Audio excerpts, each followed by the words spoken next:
பீகார்ல ஹிந்தி மட்டும் படிக்கிற இங்க வந்து தமிழை கத்துக்கிட்டு இன்னைக்கு நம்ம வீடு கட்டி தரான், சாலையை பெருக்கிறான், கக்கூஸ் கழுவுறான். இதாங்க ஹிந்தி படிச்சாங்க. அங்க நார்த் இந்தியாவில் ஹிந்தி படிச்சவங்களாம் வேலை கிடைச்சிருக்கிறானா? எல்லாம் சென்னையில் என்ன பண்ணுங்கிறான், இப்ப பானிபூரி அடிச்சுங்கிறான். ஹிந்தி பேச இளைஞர்களை தமிழ்நாட்டு வேலைக்குள் நுழைக்கிறது, அதன் மூலமாக பிஜேபி வளர்த்தலாம் அப்படின்னு ஒரு சூழ்ச்சி செஞ்சுக்கிட்டு இருக்கிறாங்க.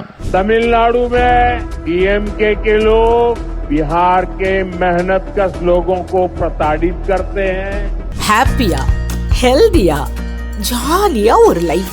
Lanco Harmonia Pavilion Senior Living Apartments at Sri Perambatoor 2 BHK just 49 lakhs. Call 7717273747. பேசு தமிழா பேசு நேயர்களுக்கு வணக்கம். இன்னைக்கு கூட்ரா பஞ்சாயத்துல எதை பத்தி டிஸ்கஸ் பண்ண போறோம் அப்படின்னா, தமிழ்நாட்டில் இப்ப பெரும்பான்மையா பேசிட்டு இருக்கக்கூடிய ஒரு விஷயம். சென்னை டு திருத்தணி ட்ரெயின்ல வடமாநில இளைஞர் ஒருத்தர் உட்கார்ந்துட்டு வந்திருக்காரு. அங்க பட்டாக்கத்தியோட ஒரு 17 வயசு மதிக்கத்தக்க ஒரு 4 இளைஞர்கள் வந்து அட்டூழியம் செஞ்சிருக்காங்க. அவங்க வந்து அவரை தாக்குற மாதிரி இந்த ரீல்ஸ் எல்லாம் எடுக்கிறப்போ அவர் நடுவில் கை வச்சு தடுக்க போயிருக்காரு. உடனே அவர் மேல கொலைவெறி தாக்குதல் நடத்தியிருக்காங்க. இப்போ வந்து அவர் ஆபத்தான நிலையில ராஜீவ்காந்தி அரசு மருத்துவமனையில் அனுமதிக்கப்பட்டிருந்தாரு. இப்போ அவருடைய உடல் நலம் தேறி இருக்கு அப்படின்னு சொல்றாங்க. ஆனா இப்போ இது வந்து ஒரு பெரும் பேசும் பொருளா மாறி இருக்கு. முதல்ல ஓடுற ட்ரெயின்ல பட்டாக்கத்தியோட எப்படி அலோவ் பண்ணாங்க? அந்த அளவுக்கு தான் தமிழகத்துல பாதுகாப்பு இருக்கா? 17 வயசு மதிக்கத்தக்க இளைஞர்கள் கையில இப்படி ஒரு மோசமான விஷயம்னா இதை எப்படி எடுத்துக்கிறது? மூணாவது முக்கியமான விஷயம், அவங்க எல்லாருமே கஞ்சா போதையில இருந்தாங்க அப்படின்னு சொல்லியிருக்காங்க. இதை பத்தி தான் இந்த கூட்ரா பஞ்சாயத்துல நம்ம டிஸ்கஸ் பண்ண போறோம். இந்த விவகாரத்துல தொடக்க புள்ளியா எது இருக்கு அப்படின்னு பார்த்தோம்னா, போதைப் பொருள் கலாச்சாரம் அப்படின்றது. தமிழகத்துல இந்த போதைப் பொருட்கள் அப்படின்றது ரொம்பவே அதிகமாயிட்டு இருக்கு. மாணவர்கள் கையிலையும் இது எளிதா கிடைக்கிற மாதிரியான ஒரு விஷயம் பார்க்கப்படுது. அரசு பள்ளியில இருக்கக்கூடிய மாணவர்கள் கிட்ட கிடைக்கிறதா இருக்கட்டும், அதனால அசம்பாவிதங்கள் ஏற்படுறதா இருக்கட்டும், போதைப் பொருட்கள் வந்து அதிகமா பயன்படுத்துறதுனால பாலியல் துன்புறுத்தல்ல ஈடுபடுறாங்க அப்படின்ற மாதிரியான ஒரு செயல்களா இருக்கட்டும், இந்த மாதிரி தமிழகத்துல அதிகமாயிட்டே தான் இருக்கு. இப்போ இந்த சம்பவம் கூட பார்த்தோம் அப்படின்னா, அந்த 17 வயது சிறுவர்கள் வந்து கஞ்சா போதையில இருந்ததா சொல்லப்படுது. அப்போ ஒரு மாணவன் வந்து போதைப் பொருட்களை பயன்படுத்தி என்ன பண்றோம் அப்படின்னு தெரியாத அளவுக்கு இந்த ஒரு தமிழகம் தள்ளப்பட்டிருக்கு அப்படின்னா, இதை எப்படி எடுத்துக்கிறது அப்படின்ற கேள்வி வருது இல்லையா? ஸோ ஃபஸ்ட்டு வந்து தாக்கப்பட்டவர் யாருன்னு பார்த்தீங்கன்னா, ஒரு வடமாநிலத்தை சேர்ந்தவர் தான். சென்ட்ரல்லேருந்து திருத்தணி போகிற ட்ரெயினில் தான் வந்து பயணம் பண்ணிட்டு இருந்திருக்காரு. அப்போவே வந்து பட்டாக்கத்தியை வச்சு ட்ரெயினுக்குள்ளேயே வந்து அவங்க வந்து சீண்டியிருக்காங்க. சும்மா அடிக்கிறது, அடித்தது மட்டும் இல்லாமல் அதை ரீல்ஸ் வேறு எடுத்திருக்காங்க. ஸோ அடித்ததே தப்பு. ஸோ எந்த தைரியத்தில் வந்து அவங்க ரீல்ஸ் எடுத்து எப்படி போஸ்ட் போகிறாங்கன்றதும் தெரியல. இதை பார்த்துட்டு எப்படி போலீஸ் வந்து அமைதியாக இருக்குன்னு தெரியல. இப்போ வந்து போலீஸ் என்ன சொல்கிறாங்கன்னா, நாங்கள் வந்து எஃப்ஐஆர் ஃபைல் பண்ணிட்டோம், நாங்கள் வந்து உரிய நடவடிக்கை எடுப்போன்றாங்க. ஒருவேளை இந்த சம்பவம் நடக்கிறதுக்கு முன்னாடியே போலீஸ் வந்து பார்த்து உரிய நடவடிக்கை எடுத்திருந்தாங்கன்னா இந்த சம்பவம் வந்து நடந்திருக்காது. இப்போ நீங்கள் 2 பேரும் சொல்லியிருந்தீங்க, இந்த நடந்த சம்பவத்துக்கு முக்கியமான காரணம் அப்படின்னா போதை பழக்கம். போதை பழக்கம்ன்றது இது மதுவோட நின்றாமல் அதை தாண்டி கஞ்சா அந்த மாதிரியான விஷயங்கள்லாம் வந்து ரொம்ப எளிதாகவே வந்து ஒரு மைனர் பசங்க கையிலையும் கிடைக்குதுன்றது ரொம்ப அதிர்ச்சி தர விஷயமா இருக்குது. இதில் இன்னமும் கூடுதலாக ஒரு விஷயம் பேசணும்னா, அந்த ட்ரெயினில் உள்ள வீடியோ நம்ம பார்த்தோம். பதபதைக்க வைக்கிற மாதிரியான ஒரு நிகழ்வு அது. அந்த சம்பவம் நடக்கும்போது ட்ரெயினில் யாருமே இல்லையா அப்படின்ற ஒரு கேள்வி இருக்குது. ஒருவேளை இருந்தும் அதை கண்டுக்காம 4 பேர் கத்தியோடு நிற்கிறாங்கன்ற பயத்தில் அந்த இடத்த கடந்து போயிட்டாங்களா? ஏன்னா நம்ம எல்லாருக்கும் வேற ஒருத்தர் மேலே பொறுப்பு இருக்குன்னு சொல்லும்போது பொதுமக்களாகிய நம்மளுக்கும் சில பொறுப்பு இருக்கிறதா நான் நினைக்கிறேன். அந்த இடத்துல இருக்கிற யாராவது 4 பேர் கத்தி வச்சிருக்கும் போது பக்கத்தில் போக முடியாது, அதான் ப்ராக்டிக்கல். பட் அட்லீஸ்ட் வந்து ரயில்வே போலீஸ் யாருக்காவது தொடர்பு கொண்டு இந்த விஷயத்தை தடுத்திருந்தாங்கன்னா, ட்ரெயின்ல இருந்து இறக்கி கொண்டு போய் அவனை ஒரு தனியாக ஒரு இடத்துல வச்சு இவ்வளோ பெரிய சம்பவம் நடக்கிறத நம்ம முன்னக்கூட்டியே தடுத்திருக்கலாம் அப்படின்ற பொறுப்பு பொதுமக்கள்கிட்ட இருக்கிறதா நான் நினைக்கிறேன். இந்த சம்பவம் நடக்கிறதுக்கு இங்கே இருக்கக்கூடிய நிறைய சமூகத்தில் இருக்கக்கூடிய நிறைய மக்களும் இதுக்கு ஒரு பொறுப்பாக தான் நான் பார்க்குறேன். ஏன்னா இங்கே இருக்கக்கூடிய தமிழர்கள் வந்து சமூகத்தில் வந்து நாகரிகமான சமூகம், தமிழ் சமூகம் அப்படின்னா நிறைய பேச்சுக்கள் பார்க்க முடியுது. நாள்தோறும் உட்காந்து சோசியல் மீடியாவில் உட்காந்து ரைட்டப் எழுதுற பார்க்க முடியுது. ஆனால் இப்படி ஒரு சம்பவம் நடக்குது அப்படிங்கிறப்போ எந்த ஒரு மனுஷனுமே அதை கண்டுக்காமல் கடந்து போகிறதே ஒரு பெரிய குற்றமாக நான் பார்க்குறேன். ஒரு நாகரிகமான சமூகம்னு சொல்லி இவ்வளோ பேசுகிறோம், நம்ம சமூக நீதி சமத்துவம் அவ்வளோ பேசுகிறோம். ஆனால் இங்கே வந்து ஒரு புலம்பெயர் தொழிலாளர் வந்து ஒரு பிழைப்புக்காக வர்றான் அப்படின்னா அவரை தாக்கப்படும் போது நீ யாருமே கேட்காம கடந்து போகிறதே ஒரு மிகப்பெரிய குற்றம் தான். இதில் இன்னொரு விஷயம் என்னென்னா, இந்த தாக்குதலை வந்து ஒரு 2-3 கோணங்களை கிட்டத்தட்ட அணுகலாம். ஒன்று வந்து அரசை குற்றம் சாட்டலாம், இன்னொன்று வந்து சமூகம், இன்னொன்று பார்த்தோம்னா இந்த சமூக ஊடகங்களில் பயணிக்கிற நபர்கள்.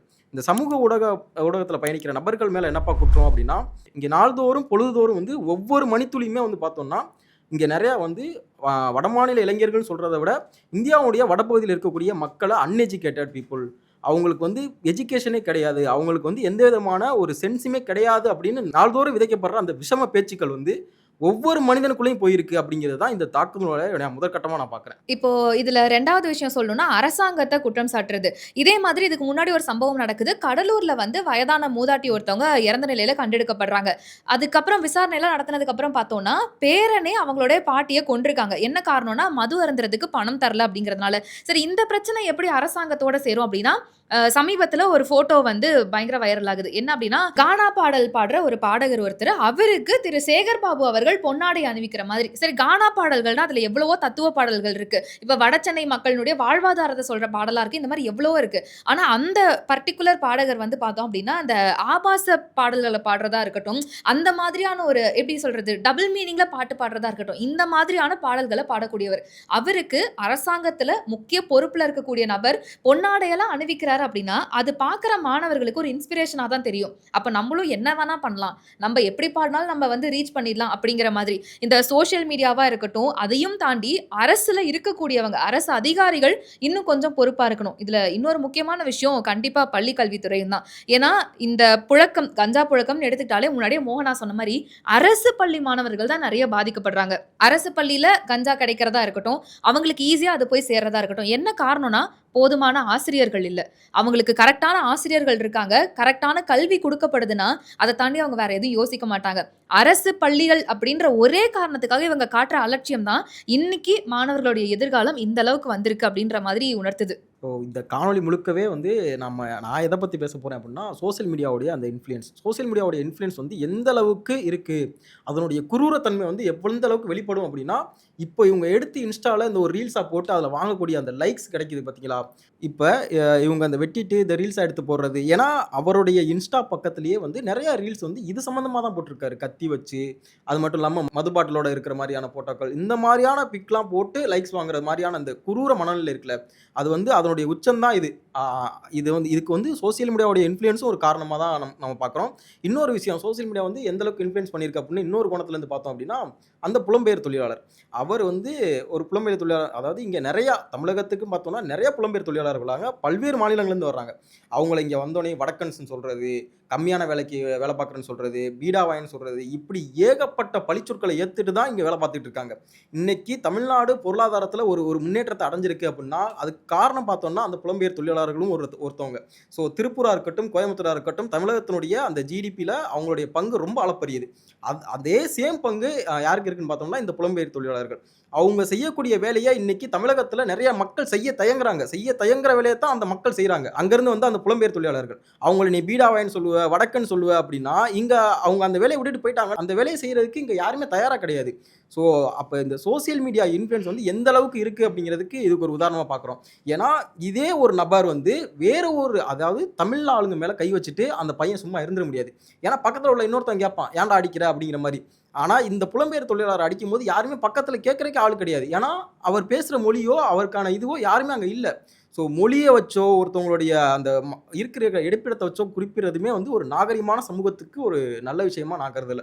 இந்த இடத்துல வந்து அரசாங்கத்தையும் ஒரு கேள்வி கேட்கணும் அப்படின்னு விருப்பப்படுறேன். அதாவது இப்போ வரைக்குமே திமுக அரசு சொல்கிற ஒரு வார்த்தை என்ன அப்படின்னா, சமூக நீதியை நாங்கள் பாதுகாத்துட்டு இருக்கோம், மக்களுக்கு பாதுகாப்பு கொடுக்குறோம் அப்படின்றது தான் இப்போ வரைக்கும் சொல்லிகிட்டே தான் இருக்காங்க.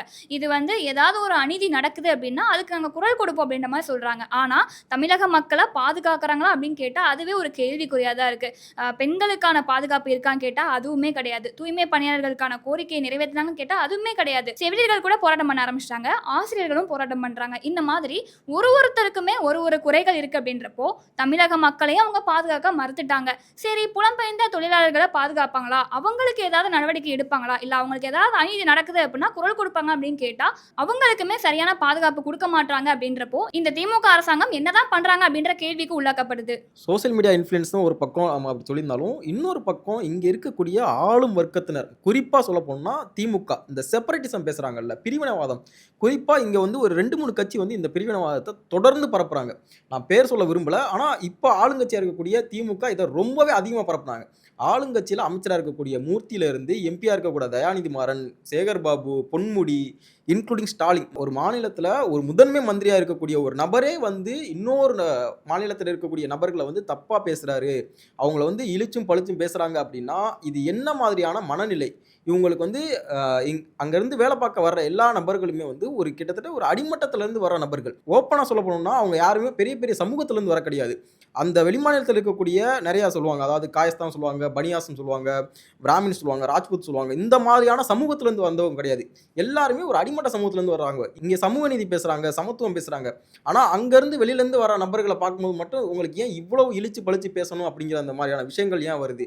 ஏன் இந்த மாதிரியான குரூர மனப்பான்மையை வரக்கூடிய ஜென்ரேஷன் மேலே விதைக்கிறது தான் இவ்வளோ பிரச்சனைக்கு முழுமையான காரணமோ அப்படிங்கிற மாதிரியான விஷயங்கள்லாம் தோணுது. இந்த சம்பவம் குறித்து திமுக சார்பிலையோ இல்லை திமுக அமைச்சரவை சார்பிலையோ யாருமே வந்து பேசல. ஆனால் இந்த சம்பவம் கடத்து மா சுப்பிரமணியம் அவர்கள் இருக்காரு. அவர் என்ன சொல்லியிருக்காருன்னா, தமிழ்நாட்டில் எங்கேயுமே கஞ்சா விற்பனை எங்கேயுமே நடக்கிறது இல்லை, கஞ்சா புழக்கமே எங்குமே கிடையாதுன்ற மாதிரி சொல்லியிருக்காரு. இதுக்கு பாஜகவோட முன்னாள் மாநில தலைவர் அண்ணாமலை அவர்கள் என்ன ட்வீட் போட்டிருக்காருன்னா, தமிழகத்தில் எங்கேயுமே கஞ்சா நடமாட்டமே இல்லை என்று கொஞ்சம் கூட கூச்சமே இல்லாமல் பேசியிருக்கிறார் திமுக அமைச்சர் திரு மா சுப்பிரமணியன் அவர்கள். முதலமைச்சர் நடத்தும் நடைபயிற்சி ஷூட்டிங்கிற்கான ஏற்பாட்டிலேயே தனது முழு நேரத்தையும் செலவிடுவதால் அமைச்சருக்கு உண்மை என்னவென்று தெரியவில்லை என்ற மாதிரி ட்வீட் போட்டிருக்காரு. இதை தொடர்ந்து தாவேகாவோட தலைவர் விஜய் அவர்கள் என்ன கண்டனம் தெரிவிச்சிருக்காருன்னா, தமிழ்நாட்டில் இளைஞர்களோட நிலைமை வந்து ரொம்ப மோசமாக போயிட்டு இருக்கு, இதை வந்து காவல்துறையோ இல்லை அரசோ வந்து கண்காணிக்காமல் விட்டாங்கன்னா மொத்த எதிர்காலமே வந்து நாசமாக போகுன்ற மாதிரி கண்டனத்தை தெரிவிச்சிருக்காரு. இப்போ பாக்குறவங்களுக்கு ஒரு டவுட் வரும், அந்த 4 பசங்க பண்ண தப்புக்கு எதுக்கு வந்து நீங்க திமுக அரசு இவ்வளோ குறை சொல்றீங்க அப்படிங்கிற மாதிரி. இப்போ இந்த இடத்துல எனக்கு வந்து ஒரு பெரிய டவுட் ஒன்று வருது. துவாரகை சொன்ன மாதிரி ஆரம்பத்துல இருந்து பல அமைச்சர்களா இருக்கட்டும், திமுக நிர்வாகிகளா இருக்கட்டும், வடமாநில இளைஞர்கள்னு எடுத்துக்கிட்டோம்னா எவ்வளோ கொச்சையா இழிவா பேசியிருக்காங்க அப்படிங்கிறத நம்ம பார்த்தோம். இது எப்படின்னா, அவங்களுக்கெல்லாம் தமிழ்நாட்டில் ஓட்டு வங்கி இல்லை அப்படின்ற ஒரு காரணத்துக்காக அவங்களை எப்படி வேணாலும் பழிச்சு பேசலாமா அப்படிங்கிற மாதிரி. அதே திமுக அரசு இப்போ நடந்த வெல்லும் தமிழ் பெண்கள் நிகழ்ச்சி பல்லடத்துல நடந்திருக்கு. அங்க என்ன பண்ணிருக்காங்கன்னா, பூரா வந்து வடமாநில இளைஞர்களை தான் இறக்கியிருக்காங்க. அங்க சேர் போடுறது, தண்ணி பாட்டில் போடுறது எல்லாமே வடமாநில இளைஞர்கள். பெண்கள் கூட்டம் பத்தலன்னு சொல்லி திருப்பூர்ல அங்க ஆலைகள்ல வேலை செய்யக்கூடிய வடமாநில பெண்களை தான் உள்ள கூப்பிட்டு வந்திருக்காங்க. ஸோ உங்களுக்கு வந்து ஒரு இடத்துல மக்கள் வேணும், நாங்க வந்து கூட்டம் கூட்டியிருக்கோம்னு காட்டுறதுக்கு உங்களுக்கு வந்து வடமாநிலத்தை சேர்ந்த மக்கள் தேவை. ஆனா இங்க தமிழகத்தை பொறுத்தளவுல மக்கள் எல்லாரும் ஒன்னா இருக்காங்கன்னா நமக்கு அது பெனிஃபிட்டா இருக்காது, நமக்கு ஓட்டு வங்கி இல்லைங்கிறப்ப அவங்களுக்கு சப்போர்ட் பண்ணி பேசக்கூடாது அப்படின்ற மாதிரி மக்களுக்குள்ள பிரிவினைவாதத்தை ஏற்படுத்துறாங்க. அப்ப என்ன மாதிரியான ஒரு மைண்ட் செட் இது? உங்களுக்கு தேவைன்னா நீங்க யூஸ் பண்ணிக்கிறீங்க, தேவையில்லைன்னா அவங்கள குப்பை மாதிரி தூக்கி போடுறது, அவங்கள வந்து தப்பா பேசுறது, ஸ்டேஜ் ஏறி கொஞ்சம் கூட எந்த ஒரு யோசனையும் இல்லாம ஆபாச பேச்சுகள் பேசுறது அப்படின்னா இது எப்படிப்பட்ட ஒரு கூட்டம் தமிழ்நாட்டை ஆண்டுகிட்டு இருக்கு அப்படிங்கிறது நமக்கு மறுபடியும் ஒரு வாட்டி புரியுற மாதிரி தான் இருக்கு. இப்போ டிடி சொன்னாங்க ரொம்ப முக்கியமான கருத்து. அவங்களுக்கு எப்போ வந்து அது ஓட்டு வங்கியாக மாறுதோ அப்போ தான் அவங்க மேலே அக்கறை எடுத்துப்பாங்களான்ற கேள்வி வருது. இதுக்கு ஒரு முக்கியமான உதாரணமாக பார்த்தீங்கன்னா, நார்த் மெட்ராஸில் பர்டிகுலராக சொல்லணும் அப்படின்னா சவுகார்பேட்டிலலாம் பார்த்தீங்கன்னா திமுககாரங்க என்ன மாதிரி ஓட்டு கேட்பாங்கன்றது எல்லாருக்கும் தெரியும். ஹிந்தியில் பேசுவாங்க. வாக்கு சேகரிக்கிறதுக்கு ஹிந்தியில் பிரசுரங்கள் அச்சடித்து அவங்க கையில் கொண்டு சேர்ப்பாங்க. அப்படி மதிப்போட நடத்துகிறாங்க. பணம் இருந்தால் இந்திக்காரங்களாக இருந்தாலும் மதிப்போட நடத்துவோம், கூலி வேலை பார்க்குறவங்கன்னா நாங்கள் அந்தளவுக்கு கண்டுக்க மாட்டோம் அப்படின்னு சொல்கிற மாதிரியான நிலை இருக்குது. இங்கே நம்ம உழைக்க வர்ற நிறையா புலம்பெயர்த்த தொழிலாளர்களை எவ்வளோ இழிச்சு பழிச்சு பேசுகிறாங்க அப்படிங்கிறத நம்ம கண்கூட பார்க்க முடியுது. ஆனால் இங்கேருந்து பிழைப்புக்காக வந்து எத்தனையோ நாடுகளுக்கு, சிங்கப்பூர், துபாய், இந்த மாதிரி கல்ஃப் கண்ட்ரிக்கு போகிற தமிழர்கள் வந்து ஏராளமாக இருக்காங்க. கனடா போகிறவங்க இருக்காங்க, ஆஸ்திரேலியா, அந்த மாதிரி நிறையா ஊருக்கு போகிறவங்க இருக்காங்க. ஸோ அங்கே உள்ள மக்கள் வந்து நம்ம மக்களை இழிவாக பேசுனாங்கன்னா நமக்கு எவ்வளோ வலிக்குங்கிறது அப்போ தான் புரியும். அதாவது இங்கே உள்ள புலம்பெயர் தொழிலாளர்கள் நம்ம எந்த அளவுக்கு இழிச்சு பேசுகிறோமோ அதே மாதிரி வழி வந்து அவங்களுக்கு வருவாங்க. நம்ம நிறையா சொல்கிறோம், அறிவார்ந்த சமூகம் சொல்கிறோம், நாகரிகமுள்ள சமூகம் சொல்கிறோம், இந்த மாதிரி நிறைய விஷயங்கள் பேசுகிறோம். யாதும் ஊரே யாவரும் கேளீர்னு சும்மா வாய் வார்த்தைக்கு சொல்லிட்டு போகிறோம். இந்த மாதிரி விஷயங்கள் பேசும்பொழுது வரக்கூடிய தொழிலாளர்களாக இருக்கட்டும், யாராக இருந்தாலும் என்ன, மொழி வேற்றுமை இல்லாமல் பிரிவினவாதம் பேசாமல் சக மனிதனாக பார்த்தாலே போதும் அப்படிங்கிறதா நம்மளுடைய கருத்து. ஸோ இந்த சம்பவத்தை நோக்கி என்னுடைய கருத்தை நான் என்ன வைக்கிறேன் அப்படின்னா, இந்த போதைப்பொருள் கலாச்சாரம் அப்படின்றது உருவாகிருச்சு தமிழகத்தில். ஒரு விஷயம் நடக்கும்போது அதை தட்டி கேட்கறதுக்கு பதிலாக அந்த விஷயம் எங்கேருந்து ஆரம்பிக்குது, என்ன ஏது அப்படின்றத நம்ம ஆராய்ஞ்சு பார்த்து அதை முன்னாடியே தடுக்கிறது அப்படின்றது தான் சரியாக இருக்கும். ஸோ இதை ஆரம்பத்திலே தடுத்திருந்தாங்க, அதாவது தமிழக அரசாங்கம் போதைப் பொருட்களுக்கு ஒரு கட்டுப்பாடு விதிச்சிருந்தாங்க அப்படின்னா இந்த மாதிரி சம்பவங்கள் நடக்குது. அதாவது பெண்களுக்கான பாதுகாப்பு இல்லாமல் போகிறதுக்கு காரணமே இந்த போதைப் பொருட்கள் தான் அப்படின்றப்போ போதைப் பொருட்களை கட்டுக்குள்ளே வச்சிருந்தா இந்த மாதிரியான சம்பவங்கள் நடக்காது அப்படின்றது தான் என்னுடைய கருத்து. நம்ம அண்டைய மாநிலங்களான கர்நாடகா, கேரளாவில் தமிழர்களுக்கு ஏதாவது அநீதி நடந்தால் நம்ம மனசு எப்படி பதறதோ அது மாதிரி தான் இன்னைக்கு இங்கே வந்து வேலை செய்கிற அந்த பையனோட அப்பா அம்மா இந்த சூழ்நிலையில் இந்த வீடியோவை பார்த்தா அவங்களோட மனநிலை எப்படி இருக்குன்னு சொல்லி குழந்தைங்களை பெற்ற அப்பா அம்மா நினச்சி பார்த்தீங்கன்னா தெரியும். எங்கோ ஒரு உலகத்தில் ஒரு ஓரத்தில் துவாரகை சொன்ன மாதிரி துபாயிலேயோ ஆஸ்திரேலியாவிலேயோ ஒரு இந்தியன் தாக்கப்படுறான், ஒரு தமிழன் தாக்கப்படுறான்றப்போ இங்கேருந்து பதறி போகிறோம். சென்னையில் ஒரு மழை வெள்ளம் வந்ததுன்னா ஊர்லேருந்து கிராமங்கள்லேருந்து அவ்வளோ ஃபோன் கால்ஸு, பத்திரமா இருக்கீங்களாப்பா, பார்த்துருங்க அப்படின்னு சொல்லி. அந்த மாதிரியான ஒரு படபடப்பு தானே இன்றைக்கி அந்த பையனோட அப்பா அம்மாவுக்கும் இருக்கும். அப்போ தமிழர்கள் எங்கேயுமே தாக்கப்படலையா அப்படின்னா, தமிழர்கள் தாக்கப்படுறத நம்ம நியாயப்படுத்தலை. தமிழர்களை மற்றவர்கள் தாக்குறாங்கன்றதுனாலே நம்ம மற்ற மாநிலத்துக்காரங்களை தாக்கணுன்ற அவசியம் இல்லை. அப்படி நம்ம அந்த விஷயத்தை பண்ணோன்னா அவங்களுக்கு நம்மளுக்கு என்ன வித்தியாசம்? நம்மளுக்கு இருக்கிற தமிழர் அப்படின்றதுக்கான ஒரு மாண்பு இல்லாமல் போயிடும். அதோட பேசிக்காக காமனாக நம்ம ஒரு விஷயம் பேசுகிறோம். சிகப்பாக இருக்கவன் பொய் சொல்ல மாட்டான் அப்படின்றது இப்போ நீங்கள் வெளிநாடுன்னு போனீங்கன்னா அந்த டைலாக்குக்கான கரெக்டான விஷயம். அங்கே ரேசிசம் இருக்காதுன்னா நிறப்பாகுபாட்டில் ஒருத்தர் கருப்பாக இருக்கிறவன் முட்டாள், வெள்ளையாக இருக்கிற நான் தான் அறிவாளின்ற ஒரு எண்ணம் இருக்குது. அது மாதிரி தமிழனாக பிறந்த எல்லாருமே நாங்கள் நல்லவங்க தான் அப்படின்ற மாதிரி நினைக்கிறதும் ரொம்ப தவறு. அதே மாதிரி வட இந்தியாவிலேருந்து ஒருத்தர் வந்துட்டாரு அப்படின்றதுனாலேயே வட இந்தியாவிலேருந்து வந்தாலே இவன் இப்படித்தான் இருப்பான் அப்படின்னு நினைக்கிறது ரொம்ப அபத்தம். துவாரகை ஒரு விஷயத்தை ரொம்ப அழகாக சொன்னார். வட இந்தியாவிலேருந்து இங்கே வேலை செய்கிறவங்க யாருன்னு பார்த்தீங்கன்னா, என்ன வேலை செய்கிறாங்கன்னு பார்த்தீங்கன்னா உங்களுக்கு நல்லா தெரியும். நம்மளோட தமிழ்நாட்டில் இருக்கிற மக்களோட வாழ்வாதாரம் கொஞ்சம் உயர்ந்திருக்குது. நம்ம அந்த மாதிரியான வேலைகளை இறங்கி செய்கிறதுக்கு நம்ம தயாராக இல்லை. வேலையே இல்லை, அவங்களுக்கு போதிய வரவேற்பே இல்லைன்னா வெளி மாநிலத்திலேருந்து இங்கே எப்படி வேலை செய்வாங்க? இங்கே வேலை கொடுக்கறது யார் அப்படின்ற கேள்வி வருதுல்ல. அவர்களுக்கான அவசியம் இருக்குது. மெட்ரோ வேலையில் நம்ம நிறைய பார்த்துருப்போம். மெட்ரோ வேலை செய்கிறதுல 90% வட இந்தியர்கள் தான். அவ்வளோ கடினமான உழைப்பு போடுறதுக்கு இன்றைக்கி நமது தமிழ்நாட்டு இளைஞர்கள் தயாராக இல்லை. அதை நான் வருத்தமாக சொல்லலை, பெருமையாக கூட சொல்கிறேன். எல்லாருமே ஒரு செட்டிலான ரேஞ்சுக்கு போயிட்டாங்க. அது மாதிரி தவறு செய்கிறதுக்கு என் மதத்துக்காரன் தவறு செய்ய மாட்டான், என் இனத்துக்காரன் தவறு செய்ய மாட்டான், என் ஜாதிக்காரன் தவறு செய்ய மாட்டான், என் மொழி பேசுகிறவன் தவறு செய்ய மாட்டான், இந்தியன் தவறு செய்ய மாட்டான் அப்படின்லாம் இல்லை. தவறு செய்கிறது அப்படின்றது மாண்புல உயர்ந்து நிற்கிற தமிழ் சமூகத்திலையும் வரலாற்றில் இருந்து நிறைய துரோகிகளையும் நிறைய அயோக்கியர்களையும் பார்த்துட்டு தான் இருக்கிறோம். அதனால இனத்துக்கோ மதத்துக்கோ நல்லவன் கெட்டவன்றதுக்கோ சம்மந்தம் கிடையாது. அந்த கால சூழல் அவங்க வளர்ந்த விதம் அதை பொறுத்து அவங்க செய்கிற தவறு இருக்குது. அதனால வடக்கிருந்து வந்தாலே ரொம்ப அயோக்கியனா இருப்பான்ற எண்ணம் நம்மளுக்கு இருக்கக்கூடாது. இந்திய குடிமக்கள் வெளிநாட்டில் வாழ்கிறாங்க இல்லையா, அவங்களோட பாதுகாப்பை உறுதி செய்கிறது இந்தியாவுக்கு எவ்வளோ முக்கியமானதோ, தமிழர்கள் இருக்காங்க இல்லையா, தமிழர்கள் வெளி மாநிலத்தில் வெளிநாட்டில் வாழ்கிற தமிழர்களின் பாதுகாப்பை உறுதி செய்கிறது எவ்வளோ முக்கியமான விஷயமோ, அதே மாதிரி வெளி மாநிலத்திலேருந்து நம்ம ஊரில் நம்மளோட கெஸ்ட்டுன்னு கூட சொல்லலாம். அவங்க அதில் சில பேர் தப்பு செய்கிறாங்க, அவங்களுக்கு நம்ம சாதகமாகவோ இல்லை அவங்களுக்கு சப்போர்ட் பண்ணியே நிற்கலை. அவங்க செய்கிற தவறுக்கு தண்டனை கிடைக்கணும். அம்பத்தூர் பக்கத்தில், திருவள்ளூர் பக்கத்துலலாம் வட இந்தியர்கள் அதிகமாக இருக்கிற ஏரியாவில் போலீஸ்காரங்கள்லாம் அடித்தாங்க. நம்ம அவங்களுக்கு ஆதரவாக நிற்கலையே, அவங்க தண்டிக்கப்பட வேண்டியவங்க தான். ஆனால் தவறே செய்யாத ஒரு இளைஞன் இப்படி தண்டிக்கப்படும் போது அந்த இளைஞன் பக்கம் நிற்க வேண்டிய பொறுப்பு நம்ம ஒவ்வொரு தமிழர்களுக்கும் இருக்குது. அதே மாதிரி ஒரே ஒரு விஷயத்தை மட்டும் சொல்லி முடிச்சிடலான்னு இருக்கிறேன். மும்பையில் தாராவி எதுக்கு உருவாச்சு அப்படின்றது ஒரு கேள்வி நீங்கள் கேட்டு பார்த்தீங்கன்னா அதுக்கான பதில் இருக்கும். மும்பையில் நான் சின்ன வயசில் இருக்கும்போது எங்கள் ஊர்லேருந்து நிறைய இளைஞர்கள் 10வது 12வது முடிச்சுட்டே பாம்பேக்கு தான் வேலைக்கு போவாங்க. தாராவின்ற ஒரு இடம் உருவாகிறதுக்கு அவசியம் என்ன வந்தது அப்படின்னு பார்த்தீங்கன்னா அங்கே இருந்த அடக்குமுறை தான். இன்றைக்கி நம்ம அவங்க கட்சி பேரையோ அவங்க யாருன்றதே சொல்ல விரும்பலை. அவங்க மராட்டியர்கள் மும்பையை பூர்வீகமாக கொண்டு வாழ்ந்த மக்கள், இங்கேருந்து போன தமிழர்களை இன்னைக்கு நம்ம எப்படி வட இந்தியர்களை ரொம்ப இழிவாக நம்ம நடத்துகிறோமோ அது மாதிரி நடத்துனாங்க. ஒரு கட்டத்துக்கு மேலே அவங்க அடக்க திமிர ஆரம்பித்தாங்க. அப்படி திமிரி உருவான இடம் தான் தாராவி. பிற்காலத்தில் இன்னைய வரைக்கும் தாராவி உள்ளே போய் அந்த ஊரையே பூர்வீகமாக கொண்ட ஒருத்தனால கூட போய் பிரச்சனை பண்ண முடியாதுன்ற அளவுக்கு ஒரு பெரிய கோட்டையாக மாறிச்சு. அதுக்கு காரணம் நம்ம தமிழர்கள் அடக்கப்பட்டதில் வெகுண்டெழுந்ததுக்கான ஒரு விடையாக தான் தாராவி. இதே மாதிரி வட இந்தியர்கள் இங்கே இருக்கிற ஒருத்தரையும் நம்ம அடக்கணும்னு நினச்சோன்னா தமிழ்நாட்டில் வட இந்தியர்களுக்கான ஒரு பகுதி தமிழர்களே உள்ளே புகுந்து நம்ம எதுவும் செய்ய முடியாது அப்படின்ற மாதிரியான ஒரு சூழல் உருவாயிரும். அந்த மாதிரியான ஒரு சூழலை உருவாக்கி கொடுக்கக்கூடாது. 40 வருஷம் 50 வருஷத்துக்கு முன்னாடி நடந்தது. அந்த டைமில் இந்தியாவோட பொருளாதாரமோ இல்லை நம்மளுக்கான போதிய ஒரு விழிப்புணர்வோ இல்லாததுனால அவங்க அப்படி நடந்துக்கிட்டதுனால தாராவி உருவாச்சு. வட இந்தியர்களுக்கான ஒரு பகுதி தமிழ்நாட்டில் உருவாகாமல் இருக்கணும் அப்படின்னா அவர்களையும் நம்மளை மாதிரி நினச்சி உழைக்கிற மக்கள் எல்லாம் ஒரு ஜாதி தான், அவங்க உழைக்க தான் வந்திருக்காங்க, அவங்கள மதிப்போட நடத்தணும் அப்படின்றது தான் என்னோட வேண்டுகோள். 2 விஷயம் சொல்லிட்டு முடிக்கணும்னு நினைக்கிறேன். ஒன்று தமிழகத்தில் இந்த பிரிவினவாதம் பேசுகிறது முற்றிலுமாக ஒழிக்கப்படணும், இது இருக்கவே கூடாது அப்படிங்கிறது ஒரு கருத்து. ஸோ இன்னொரு கருத்து ஒரு சின்ன விஷயத்தை பிடிச்சிக்கிட்டு, அதாவது எப்பயோ நடந்திருக்கலாம், ஒரு சின்ன குழுக்கள் இங்கே ஏதோ பண்ணியிருக்கலாம், சம்திங்ஸ் சில சரியில்லாத சம்பவங்களில் கூட ஈடுபட்டிருக்கலாம். பட் அதை ஒன்றை மட்டுமே பிடிச்சி கொண்டு உழைக்க இந்த ஒட்டுமொத்த சமூகத்தையுமே குற்றவாளியாக பார்க்குறது ஒரு மிகப்பெரிய ஒரு குரூரமான மனப்பான்மை. அந்த மாதிரியான விஷயங்கள் இருக்கவே கூடாது. இந்த பிரிவினவாதம் பேசுறது இதுக்கப்புறம் இருக்கக்கூடாது அப்படிங்கிறதா என்னுடைய இறுதி கருத்தாக இருக்குது. ஸோ இந்த சம்பவத்தை பார்க்கும்போது தமிழ்நாட்டோட சட்டம் ஒழுங்கு வந்து எந்த அளவுக்கு மோசமான நிலையில் இருக்குன்னு நம்ம பார்க்கப்படுறோம்.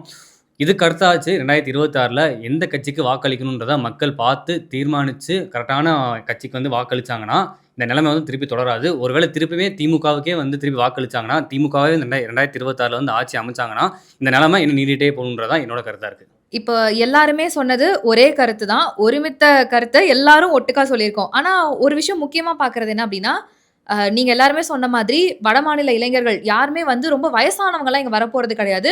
உண்மையா சொல்லணும்னா 16, 17 வயசு இளைஞர்கள் தான் இப்ப நிறைய இங்க வேலை பார்த்துக்கிட்டு இருக்காங்க. ஸோ இதுல இருந்து நம்ம 3 விஷயம் ரியலைஸ் பண்ணணும். ஒண்ணு என்ன அப்படின்னா, வடமாநில இளைஞர்களை அண்ணன் சொன்ன மாதிரி நம்ம ஊருக்கு வந்த கெஸ்ட்டை நம்ம எப்படி பார்ப்போமோ அந்த மாதிரி மரியாதையா நடத்தணும்.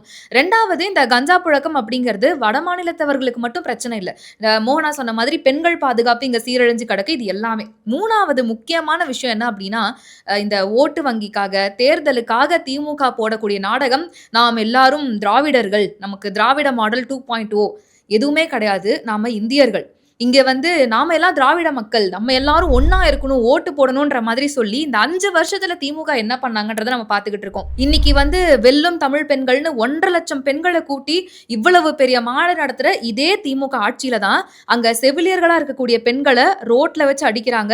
தூய்மை பணியாளர்கள் வேலை இழந்து நடு ரோட்ல நின்னாங்க. ப்ராப்பரான சாலை வசதிகளோ மின் வசதிகளோ இல்லாததுனாலதான் கண்ணகி நகர்ல ஒரு உயிர் போச்சு. இன்னொரு பக்கம் ஆசிரியர்கள் சட்டை கிழிக்கப்பட்டு கூண்டுல ஏத்தப்படுறாங்க. எப்படி கல்வியை சொல்லி கொடுக்குற ஆசிரியர்களுக்கே இந்த நிலைமை தான். இதனால ஓவராலா எப்படின்னா, நாங்க திராவிடர்கள்னு வாய்மொழி பேசுற யாருமே மக்களுக்காக செய்யறதுக்கு ரெடியா இல்லை. அதுக்கு ஒரு சிறந்த எடுத்துக்காட்டு திமுக அரசு தான். மக்கள் இதுல இருந்து என்ன புரிஞ்சுக்கணும்னா, திரு சொன்ன மாதிரி 2026 தேர்தலும் முக்கியமா நம்ம இந்தியர்கள்ன்றதையும் புரிஞ்சுக்கணும். திராவிடர்கள்ன்றதெல்லாம் அவங்க மட்டும்தான், அதாவது அந்த குடும்பம் மட்டும்தான். இதுதான் வந்து எனக்கு தெரிஞ்ச ஓவராலா ஒரு இதா இருக்கு. ஸோ மக்களான நீங்க இந்த ஒரு நிகழ்வை பத்தி என்ன நினைக்கிறீங்க அப்படிங்கறத மறக்காம கமெண்ட்ஸ்ல சொல்லுங்க. உலக தமிழ் சொந்தங்களுக்கு வணக்கம். நான் ராஜவேல் நாகராஜன். பேசு தமிழா பேசு வலையொலியுடைய வளர்ச்சிக்கு நீங்களும் உறுதுணையா இருக்கணும்னு நினைச்சீங்கன்னா இந்த வீடியோடைய டிஸ்கிரிப்ஷன்ல இருக்கக்கூடிய ரேசர் பே லிங்கை கிளிக் பண்ணுங்க. அந்த லிங்க்ல போயிட்டு உங்களுக்கு விருப்பமான தொகையை பேசு தமிழா பேசுவனுடைய வளர்ச்சிக்கு உங்களுடைய பங்களிப்பாக நீங்கள் கொடுக்கலாம். நன்றி, வணக்கம். ரேபிஸ் உள்ள வந்துடுச்சுன்னா, அதோட அறிகுறிகள் ஆரம்பிச்சிருச்சுன்னா அதுக்கு ட்ரீட்மெண்ட்டே கிடையாது. 100% மரணம். பாதுகாப்பு இல்லாத உடலுறவு வைக்கும் பொழுது இந்த மருக்கள் பாதிக்கப்பட்ட நபர் கிட்ட இருந்து இன்னொருத்தருக்கு ஈஸியா பரவலாம். ஃபர்ஸ்ட் நமக்கு சுகர் இருக்கான்றது செக் பண்ணிக்கணும். சுகர் இருக்கக்கூடிய நிறைய நபர்களுக்கும் கண் எரிச்சல் ஏற்படும். 2-3 பேர் at 20A டயபெட்டிஸ் வரக்கூடிய வாய்ப்பு இருக்கு. இதை வந்து ராத்திரி 8 மணிக்கு மேல இவங்க ரெகுலரா சாப்பிட ஆரம்பிச்சாங்கன்னா, சைக்கிளிங் பண்றவங்களுக்கு நான் எழுதியே தரலாம், ஹார்ட் ப்ராப்ளம் வராது அப்படின்னு. பேசு தமிழா பேசு சேனலுக்கு ஆதரவு தந்து கொண்டிருக்கக்கூடிய பார்வையாளர்களுக்கு வணக்கம். அரசியல் ஆன்மீகம்னு மட்டும் இல்லாம இப்போ ஹெல்த்லயும் நம்ம வந்தாச்சு. ஹெல்த் சம்பந்தமான பிரச்சனைகளுக்கும் ஹெல்த் டிப்ஸுக்கும் ஹெல்த் கேருக்கும் இல்ல ஹெல்த் பத்தி ஏதாவது தெரிஞ்சுக்கணும் அப்படின்னு நினைச்சீங்கன்னா ஹெல்த் குரு சேனல் கண்டிப்பா உங்களுக்கு யூஸ்ஃபுல்லா இருக்கும். பேசு தமிழா பேசு சேனலுக்கு கொடுக்கக்கூடிய இதே சப்போர்ட்டை ஹெல்த் குரு யூடியூப் சேனலுக்கும் கொடுத்து அந்த சேனலை சப்ஸ்கிரைப் பண்ணி உங்க நண்பர்களுக்கு ஷேர் பண்ணும்படி கேட்டுக்கிறோம். நம்ம ஹெல்த் குரு சேனலோட லிங்கை டிஸ்கிரிப்ஷன்ல தரோம், மறக்காம செக் பண்ணி பாருங்க.